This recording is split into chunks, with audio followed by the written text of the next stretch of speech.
ಇನ್ನು TB dam ಗೇಟ್ನ ತಯಾರಿ ಸ್ಥಳಕ್ಕೆ ಸಚಿವ ಶಿವರಾಜ್ ತಂಗಡಗಿ ಅವರು ಭೇಟಿ ಕೊಟ್ಟಿದ್ದಾರೆ. ಸ್ಥಳದಲ್ಲಿ ವಸ್ತುಸ್ಥಿತಿಯ ಬಗ್ಗೆ ಮಾಹಿತಿಯನ್ನು ಪಡ್ಕೊಂಡಿದ್ದಾರೆ. ಅವರು ಕಾರ್ಯಾಚರಣೆಯ ಸ್ಥಳಕ್ಕೆ ಭೇಟಿ ಕೊಟ್ಟು ವೀಕ್ಷಣೆ ಮಾಡಿದ್ದಾರೆ. ಸಾಧ್ಯ ಆದರೆ ನೀರು ಉಳಿಸಿಕೊಳ್ಳುವಂತಹ ಕೆಲಸ ಮಾಡ್ತೀವಿ. ಜಿಲ್ಲಾ ಉಸ್ತುವಾರಿ ಸಚಿವ ತಂಗಡಗಿ ಅವರ ಸ್ಟೇಟ್ಮೆಂಟ್ ಇದು. ಇಲ್ಲಿ ತನಕ ಅಂದಾಜು 14 ಟಿಎಂಸಿ ನೀರನ್ನ ಹೊರಕ್ಕೆ ಬಿಡಲಾಗಿದೆ. ಬೆಳಗ್ಗೆಯಿಂದ ಸುಮಾರು 1.5 ಲಕ್ಷ ಕ್ಯೂಸೆಕ್ ನೀರನ್ನ ಕೂಡ ನದಿಗೆ ಹರಿಬಿಡಲಾಗಿರೋದ್ರ ಬಗ್ಗೆ ಮಾಹಿತಿ ಕೊಡ್ತಾ ಇದ್ದಾರೆ. 14 ಟಿಎಂಸಿ ನೀರು ಇಲ್ಲಿ ತನಕ ಆಚೆ ಹೋಗಿರೋದು. ಈಗ ಔಟ್ಫ್ಲೋ 1.5 ಲಕ್ಷ ಕ್ಯೂಸೆಕ್ ಇರೋದ್ರ ಬಗ್ಗೆ ಕೂಡ ಮಾಹಿತಿ ಕೊಟ್ಟಿದ್ದಾರೆ. ನಾವು ಮತ್ತು ನಮ್ಮ ಶಾಸಕರೆಲ್ಲರೂ ನಾವಿಲ್ಲಿ ಬಿಡ್ಬಿಟ್ಟಿದ್ದೀವಿ.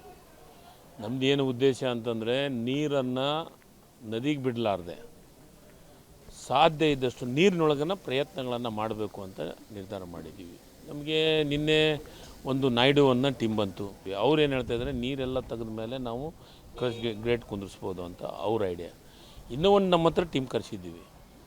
ನೀರು ಖಾಲಿ ಆಗಲಾರ್ದೇ ನೀರಿನ ಜೊತೆಗೇ ಒಂದು ಮಾಡುವಂಥ ಕೆಲಸವನ್ನು ಮಾಡೋಣ ಅಂತ ಅದಕ್ಕೊಂದು ಟೀಮ್ ಕರೆಸಿದ್ದೀವಿ.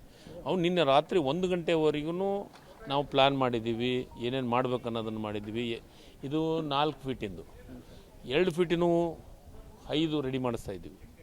ಅದನ್ನು ನಾಳೆ ಸಾಯಂಕಾಲ ಅದನ್ನು ರೆಡಿ ಆಗುತ್ತೆ. ಅದು ನಾಳೆ ಸಾಯಂಕಾಲ ಅದನ್ನು ಪ್ರಯತ್ನಗಳನ್ನು ಮಾಡ್ತಾಯಿದ್ದೀವಿ.